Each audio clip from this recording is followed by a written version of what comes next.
Hello dear students. तो आज हम आपका केमिस्ट्री टेस्ट का पेपर डिस्कस करने वाले हैं।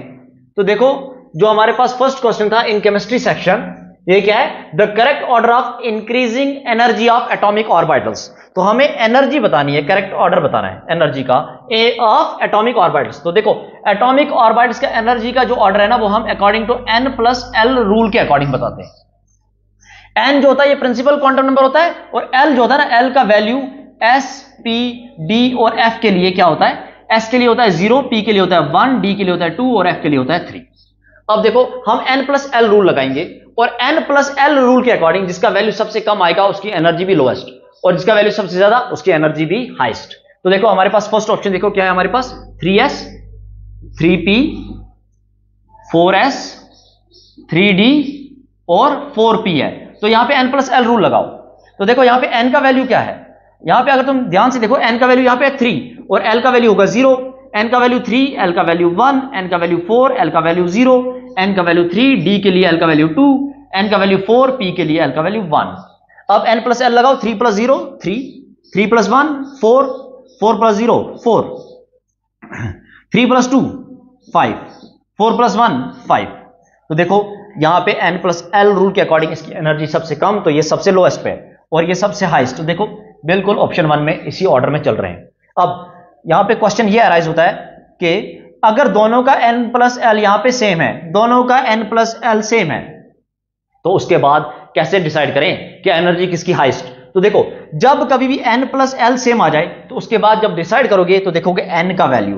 तो n का वैल्यू जिसका हाईएस्ट होगा, n का वैल्यू जिसका हाईएस्ट होगा, इन दोनों में देखो, दोनों पे n+l का वैल्यू सेम, लेकिन n का वैल्यू इसका हाईएस्ट है, तो जिसका हाईएस्ट होगा n का वैल्यू, उसकी एनर्जी क्या होगी? हाईएस्ट। पहले देखो n+l का वैल्यू अगर सेम आ रहा है, उसके बाद देन डिसाइड करेगा n, जिसका n का वैल्यू हाईएस्ट उसका एनर्जी भी हाईएस्ट होगी। तो ऑप्शन 1 यहां पे करेक्ट आंसर होगा। Next question, question number 47। Question number 47, question number 47 क्या बता रहा है? हमें दिया है वेवलेंथ्स ऑफ 2 फोटॉन्स आर।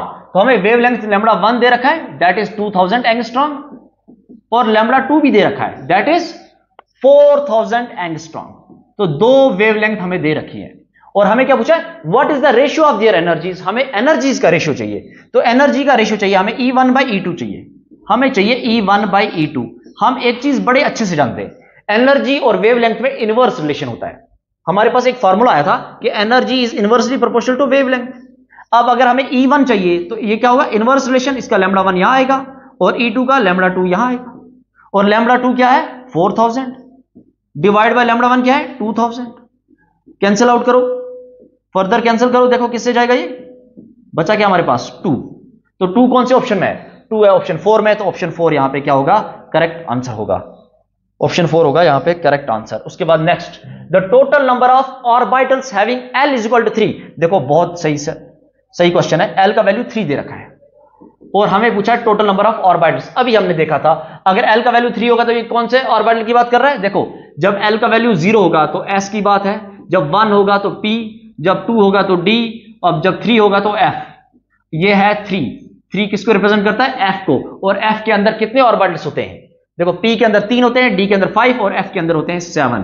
तो 7 कौन से ऑप्शन में? 7 है ऑप्शन नंबर 2 में, तो ऑप्शन 2 इसका करेक्ट आंसर होगा। Next question, the increasing order of energies of electromagnetic radiation.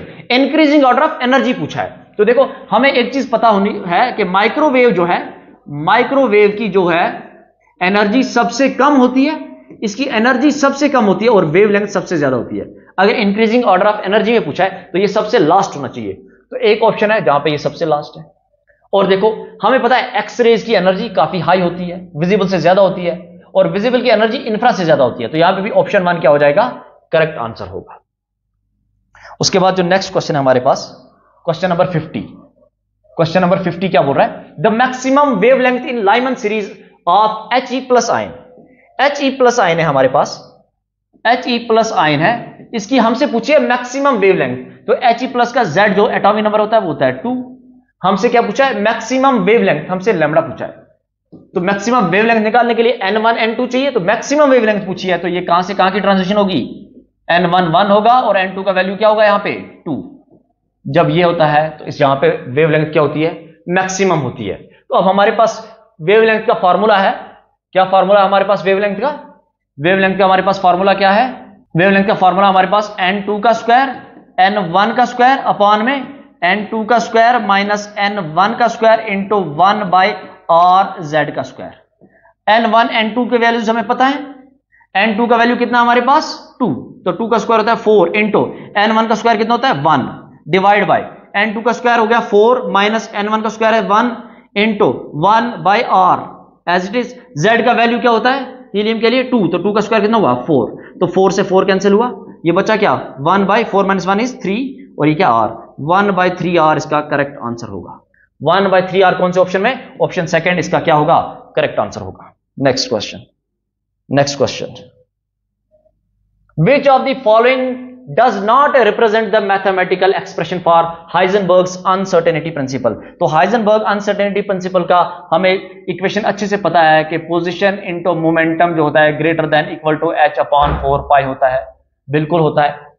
हमें पता क्या करना है कि कौन सा नहीं होता। हमें यह भी पता है कि position into velocity is greater than equal to h upon 4 pi f, यह भी हमें अच्छे से पता है।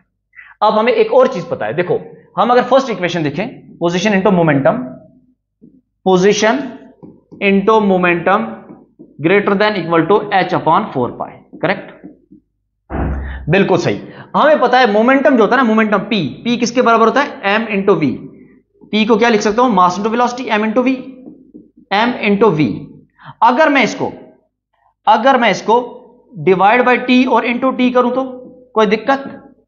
कोई भी दिक्कत नहीं। अब यहां देखो v बाई टी ये किसके बराबर होता है? ये बराबर होता है एक्सेलरेशन के, तो mass into acceleration into time हो गया। और मास इंटू एक्सेलरेशन किसके बराबर होता है? मास इंटू एक्सेलरेशन बराबर होता है फोर्स के, तो ये हो गया फोर्स इंटू टाइम में कन्वर्ट, तो ये हो गया फोर्स इंटू टाइम। तो यहां पे उठा के पुट कर रहा हूं मैं, डेल एक्स को थोड़ी देर के लिए एक्स लिख दूं।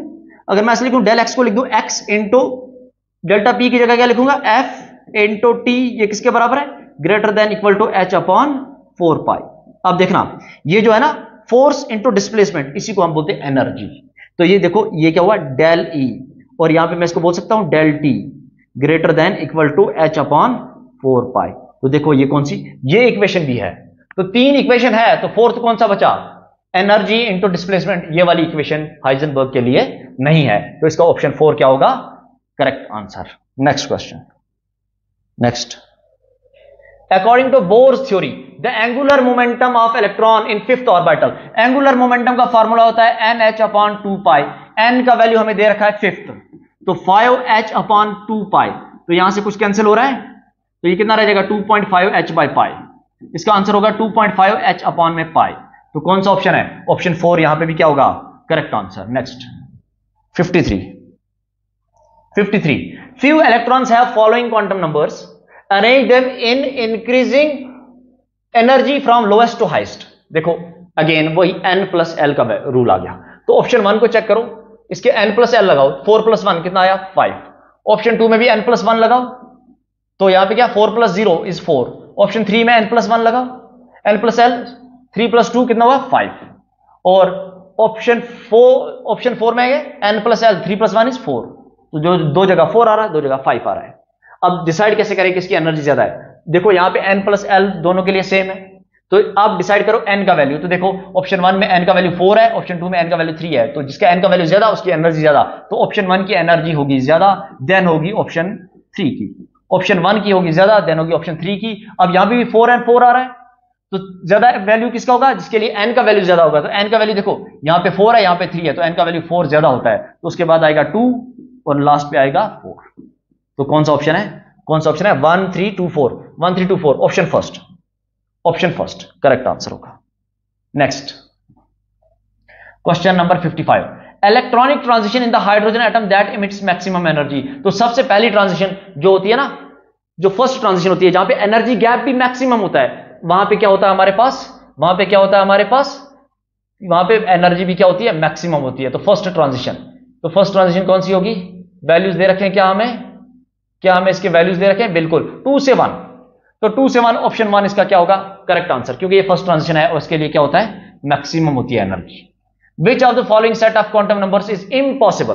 तो कौन से सेट ऑफ क्वांटम नंबर्स जो है वो इम्पॉसिबल है, जो नहीं हो सकते, जो नहीं हो सकते ऐसा कौन सा है? तो देखो, जब कभी भी n प्लस एल का वैल्यू सेम हो जाए वो भी पॉसिबल नहीं है। तो देखो, क्या n प्लस एल का वैल्यू सेम है? नहीं नहीं नहीं। तो अब क्या देखें? तो अब m का वैल्यू देखते हैं। तो देखो मेरी बात ध्यान से सुनो, ऑप्शन 4 को देखो ध्यान से।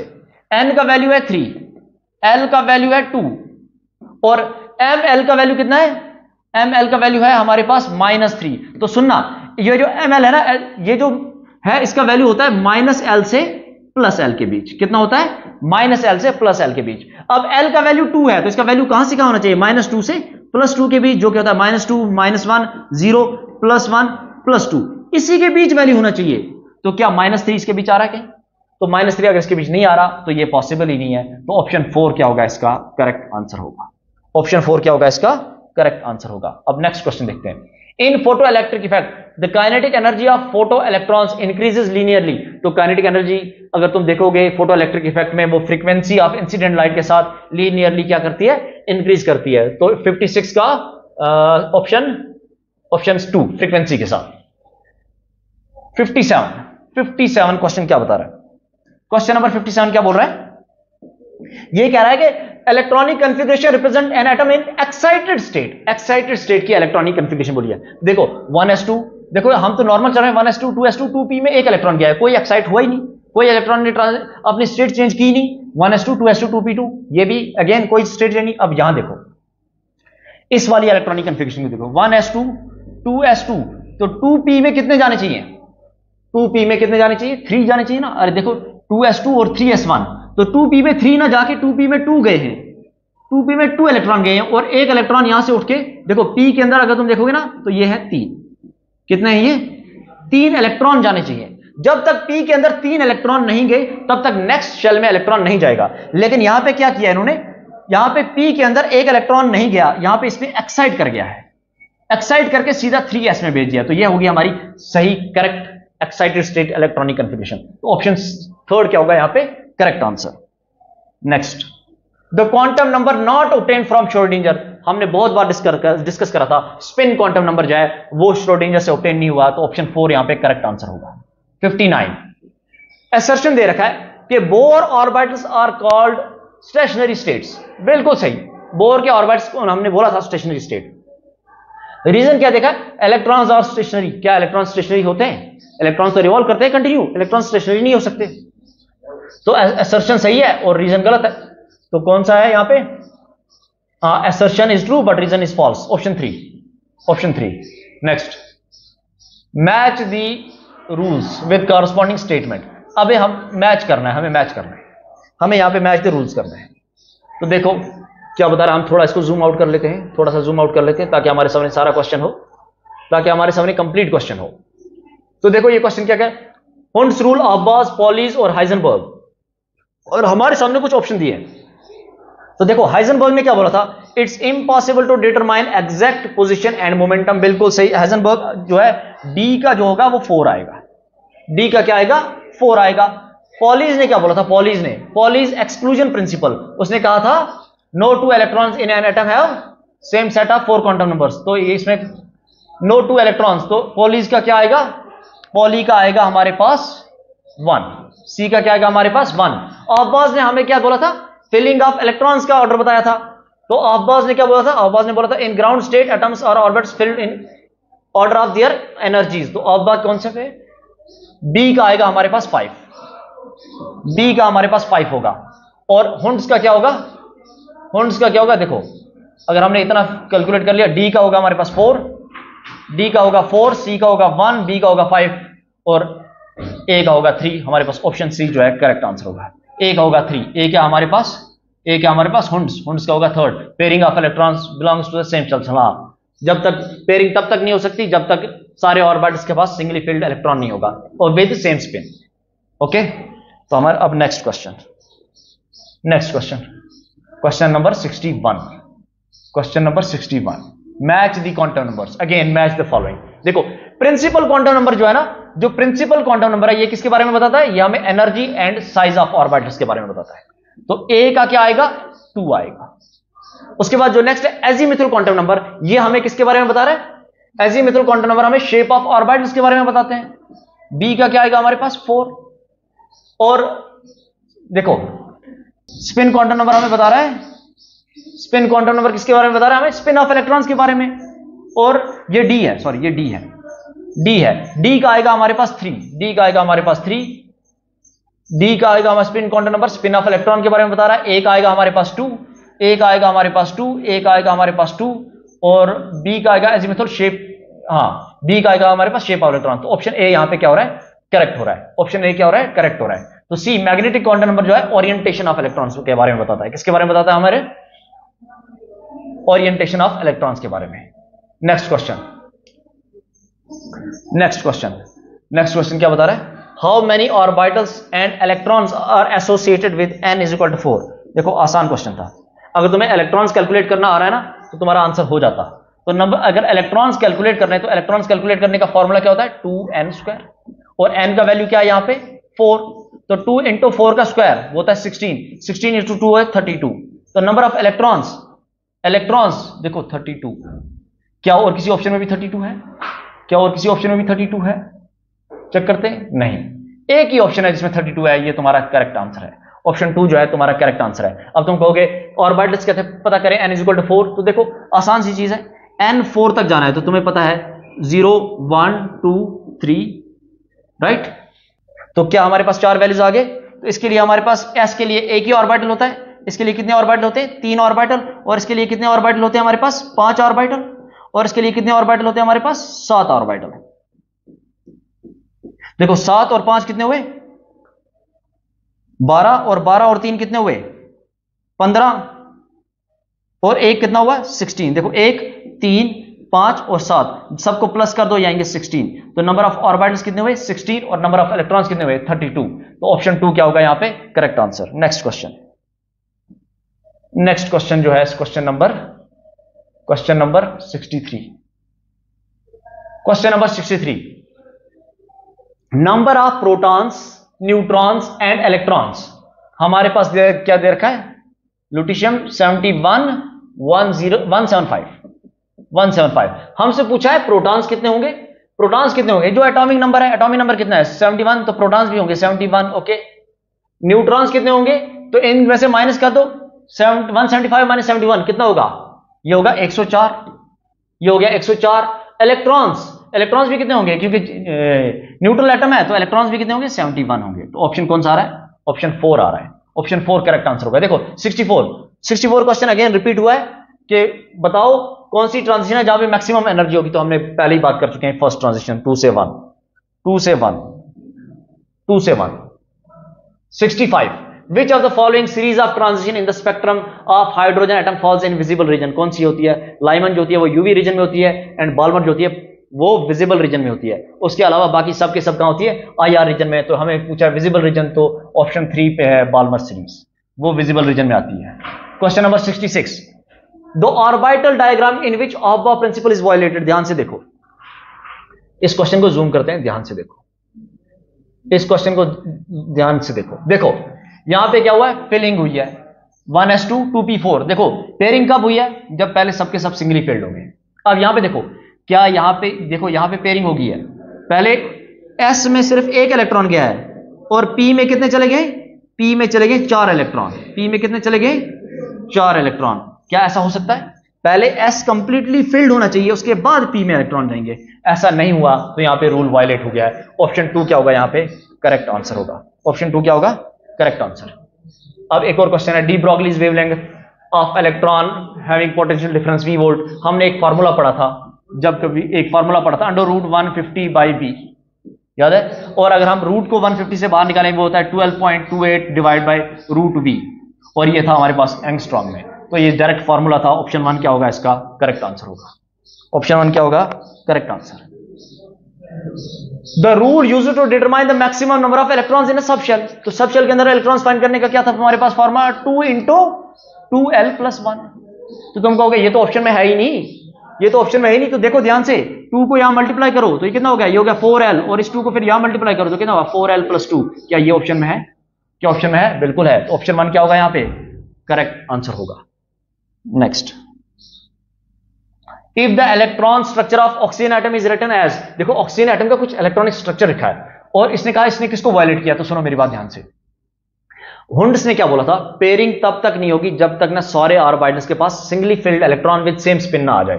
तो देखो अगर पी के देखें तो पी के पास 3 इलेक्ट्रॉन पहले सिंगली फिल्ड आने चाहिए, देन जब 4th इलेक्ट्रॉन आएगा वहां पेयरिंग होगी। लेकिन यहां देखो, यहां इसने पहले ही पेयरिंग कर दिया है, अभी भी एक वेकेंट है, तो इसने हुंड्स रूल को क्या करा है, वायलेट करा है। तो ऑप्शन 1 क्या हो जाएगा, करेक्ट आंसर होगा। अब नेक्स्ट क्वेश्चन क्या है तुम्हारे पास, नेक्स्ट क्वेश्चन क्या है, consider the following set of quantum numbers, which of the following pairs of quantum numbers is not possible, कौन सा पॉसिबल नहीं है।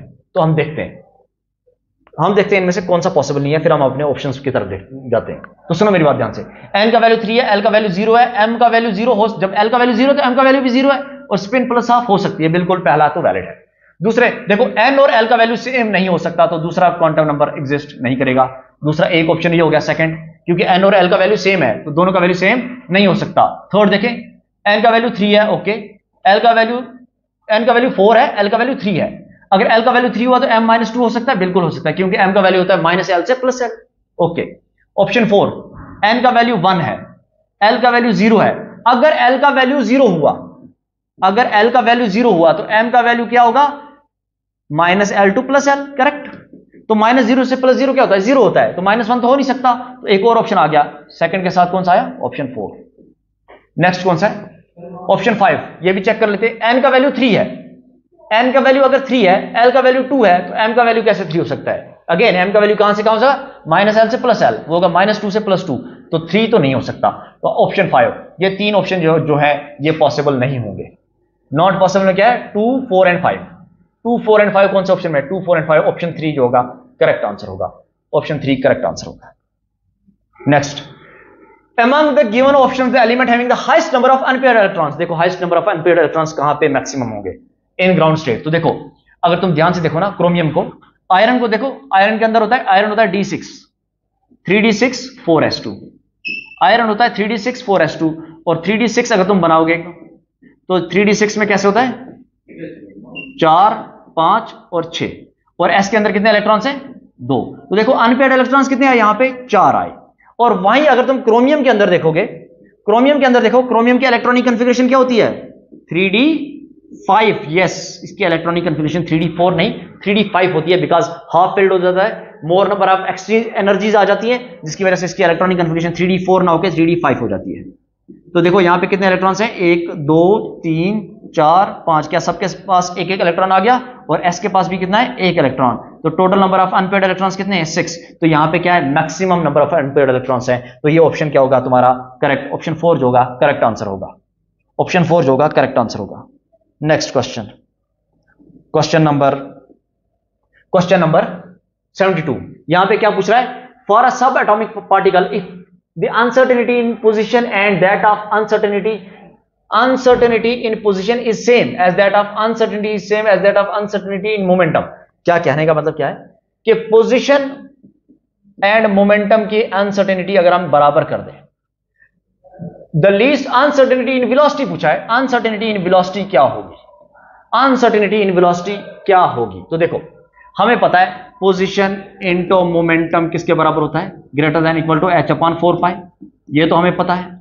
अगर हम दोनों को इक्वल कर दें, डेल एक्स को डेल पी के इक्वल कर दें, तो मैं लिख सकता हूं del p into del p greater than equal to h/4π, बिल्कुल लिख सकते हैं। Del p into del p का क्या लिख दूं, डेल पी का square greater than equal to h/4π लिख सकता हूं, बिल्कुल लिख सकता हूं, ये ग्रेटर देन इक्वल टू है, बिल्कुल लिख सकते हैं। अब ये स्क्वायर है, तो स्क्वायर को यहां ले जाऊं तो ये रूट में कन्वर्ट हो जाएगा, तो डेल पी किसके बराबर हो जाएगा, greater than equal to √h/4π। अब डेल पी को मैं m डेल्टा v लिख सकता हूं, greater than equal to h/4π। तो देखो m delta v greater than equal to h/4π। अब मैं इस m को यहां ले जाऊं तो डेल्टा v किसके बराबर आएगा, ये रूट में है, तो डेल्टा v किसके बराबर आएगा, greater than equal to 1/m, ये तो रूट के बाहर हुआ, बचा क्या यहां पे h/4π। क्या मैं 4 को रूट से बाहर निकाल सकता हूं, अगर 4 को रूट के बाहर निकालूंगा तो ये क्या हो जाएगा, तो ये 2 नहीं हो जाएगा, 1/2m √h/π। क्या ऐसा कोई ऑप्शन है, बिल्कुल है, ऑप्शन 4 क्या होगा इसका करेक्ट ऑप्शन होगा, ऑप्शन 4 इसका करेक्ट ऑप्शन होगा। Next which of the following statement is wrong, कौन सी स्टेटमेंट रॉन्ग है? Uncertainty in position and momentum, बिल्कुल सही है। Half filled and fully filled have greater stability, बिल्कुल, क्योंकि एक्सचेंज एनर्जी ज्यादा होती है, बिल्कुल सही। The energy of 2s orbital is less than that of 2p for hydrogen, जी नहीं। हाइड्रोजन के लिए 2s और 2p की एनर्जी क्या होगी?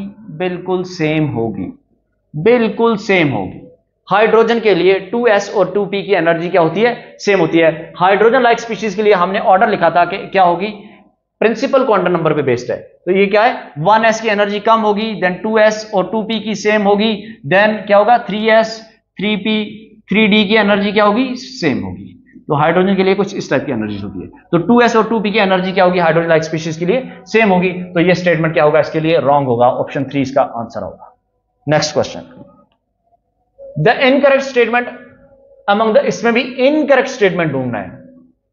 The total orbital angular momentum for s electron, बिल्कुल सही, क्योंकि इसके l का वैल्यू 0 होता है, तो इसके लिए ऑर्बिटल एंगुलर मोमेंटम भी क्या आएगा? 0 आएगा। ऑर्बिटल एंगुलर मोमेंटम का फॉर्मूला होता है √L × L+1 h/2π, l का वैल्यू 0 है तो सारी quantity 0। The orbital is designated by 3 quantum numbers, बिल्कुल सही। While the electron in the atom is designated by, okay, the electronic configuration of nitrogen, okay. यहां ध्यान से देखो, स्पिन इसकी भी अबव है, इसकी भी अबव है, लेकिन इसकी स्पिन क्या है? डाउन है। इसकी स्पिन क्या है? डाउन है। तो हमें पता है जब भी तुम्हें फिल करना है तो तुम सेम स्पिन के साथ फिल करोगे, और जब पेयरिंग होगी तब स्पिन रिवर्सल होगा। लेकिन यहां पे तो पेयरिंग वगैरह कुछ नहीं हुआ, तो अगर यहां पे सारे सिंगली फिल्ड इलेक्ट्रॉन है तो सबकी स्पिन सेम होनी चाहिए थी, इसलिए ये जो होगा ये इनकरेक्ट होगा, तो यही इसका आंसर होगा। और रही बात dz², हमने अच्छे से पढ़ा है, dz² हमेशा 0 हम लेके चलते हैं, राइट? हम dz² क्या लेके चलते हैं? 0 लेके चलते हैं। तो इसका ऑप्शन क्या पूछा था? इनकरेक्ट, तो इनकरेक्ट है ऑप्शन 3, इनकरेक्ट है option 3। Next question, question number 75, question number 75 का, विच ऑफ द फॉलोइंग आइसोडायाफर्स, आइसोडायाफर्स क्या होते हैं? आइसोडायाफर्स क्या होते हैं? आइसोडायाफर्स वो होते हैं जहां पे न्यूट्रॉन और प्रोटॉन का डिफरेंस क्या हो? सेम हो। तो न्यूट्रॉन और प्रोटॉन का डिफरेंस निकालने के लिए हमारे पास फॉर्मूला था a-2z, जहां पे क्या हो? सेम हो। ऑप्शन 3 को देखो, हमारे पास ऑप्शन 3 क्या है? 2He4 है। तो देखो ये क्या है? ये हमारे पास होता है a और ये हमारे पास होता है z। अब देखो ध्यान से, a का वैल्यू क्या हमारे पास? 4 माइनस 2z करना हमें, 2 इंटू z का वैल्यू क्या है यहाँ पे? 2, तो 4 माइनस 4 इज व्हाट? 4 माइनस 4 क्या हुआ यहाँ पे न्यूट्रॉन एंड प्रोटॉन का डिफरेंस क्या है हमारे पास? 0। अब दूसरा ऑप्शन चेक करो, 8 ऑक्सीजन 16, यहां पे भी चेक करो। तो देखो ये क्या है हमारे पास? ये a है और ये क्या हमारे पास? z। और हमें क्या करना है? a माइनस 2z, a बोले तो 16 माइनस 2 इंटू z बोले तो 8, 2 इंटू 8 होता है 16, तो 16 माइनस 16 ये भी क्या आ गया? 0। तो ये एक ऐसा ऑप्शन है जहां पे दोनों के अंदर न्यूट्रॉन और प्रोटॉन का डिफरेंस क्या आता है? सेम आता है, 0 एंड 0। बाकी ऑप्शन चेक कर लेना, वहां पे सेम नहीं आएगा, तो इसीलिए हम इनको क्या बोलेंगे? आइसोडायाफर्स। तो यहाँ पे ऑप्शन 3 क्या होगा? करेक्ट आंसर होगा। तो ये था हमारे पास फिजिकल केमिस्ट्री के कुछ क्वेश्चंस जो हमने आपके सामने डिस्कस करे। तो थैंक यू फॉर वॉचिंग।